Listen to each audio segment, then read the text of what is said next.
गुरुर्ब्रह्मा गुरुर्विष्णु गुरुर्देवो महेश्वरा गुरुः साक्षात् परब्रह्म तस्मै श्री गुरवे नमः।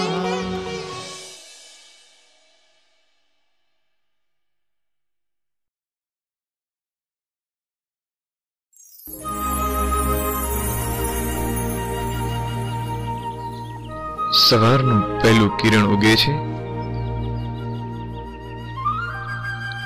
ને શરૂઆત થાય છે એક ઉત્સવની।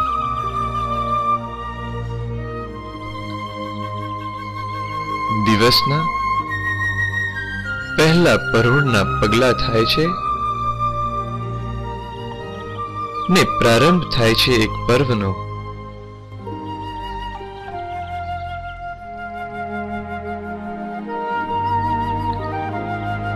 પ્રારંભ થાય છે ઉલ્લાસ, ઉમંગ અને હર્ષોલ્લાસ ભર્યા વાતાવરણનો।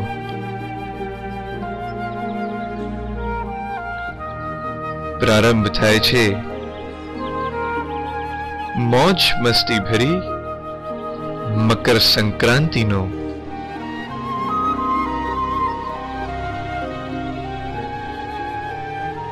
પ્રારંભ થાય છે ઉત્તરાયણ પર્વનો। ઉત્તરાયણ એટલે આનંદનું પર્વ। ઉત્તરાયણ એટલે ઉમંગનો ઉત્સવ।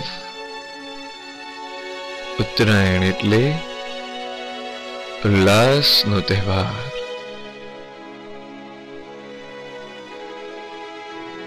સમગ્ર આકાશમાં પતંગ પોતાનું સામ્રાજ્ય જમાવી દે છે। વિવિધ રંગબેરંગી પતંગો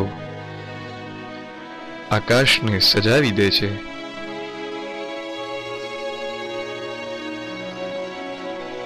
આખું એ વાતાવરણ જાણે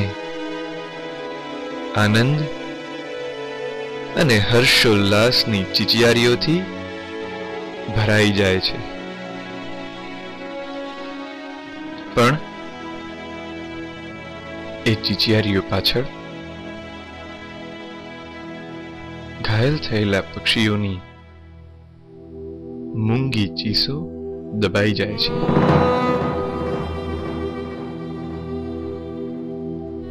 આપણા આનંદના અતિરેકરૂપી મોજામાં મરણતોલ પક્ષીઓના આક્રંદ તણાઈ જાય છે।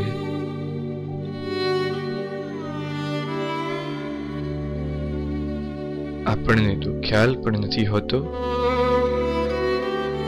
કે જેની રાહ જોતા હોઈએ તે ઉત્તરાયણ આવતા જ પક્ષી જગત હતાશ થઈ જાય છે।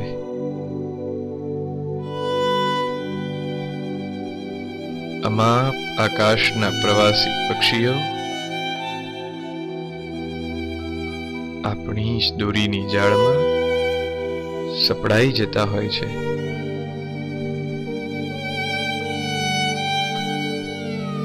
માંજો પીવડાવેલી આપણી દોરી કાતર બની પંખીઓની પાંખ પર ફરી વળે છે।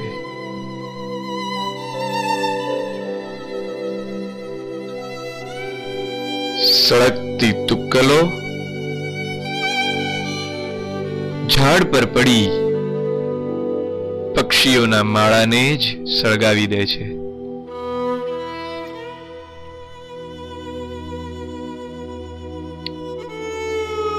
એક તરફ આપણો પતંગ હવામાં ઝૂલા ખાતો હોય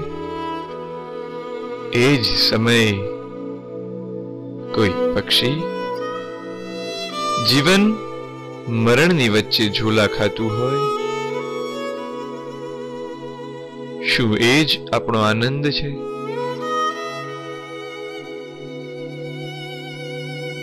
આપણી જ દોરી પર લટકેલું કોઈ પક્ષી રીબાઈ રીબાઈને મૃત્યુ પામે,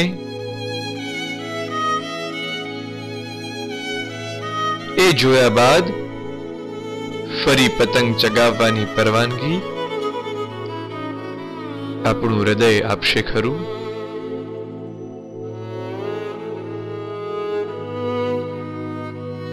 કોઈ નિર્દોષ જીવન અંતને આરે ઊભું હોય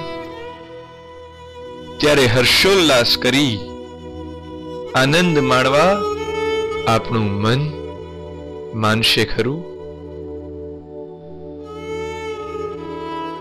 આપણા જ દ્વારા કોઈ નિર્દોષ પક્ષીનું કરુણ મોત થાય, શું એ આપણને ગમશે? ચાલો એક નજર આપણે જ સર્જેલી પક્ષીઓની દયાજનક સ્થિતિ પર કરીએ. કેટલીક ક્ષણો માત્ર એ પક્ષીઓની વેદનાનું સંવેદન કરવાનો પ્રયત્ન કરીએ.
પક્ષીઓની મદદ તેમજ સારવાર માટે સજાગ ગ્રુપના યુવાનો કટિબદ્ધ બન્યા છે.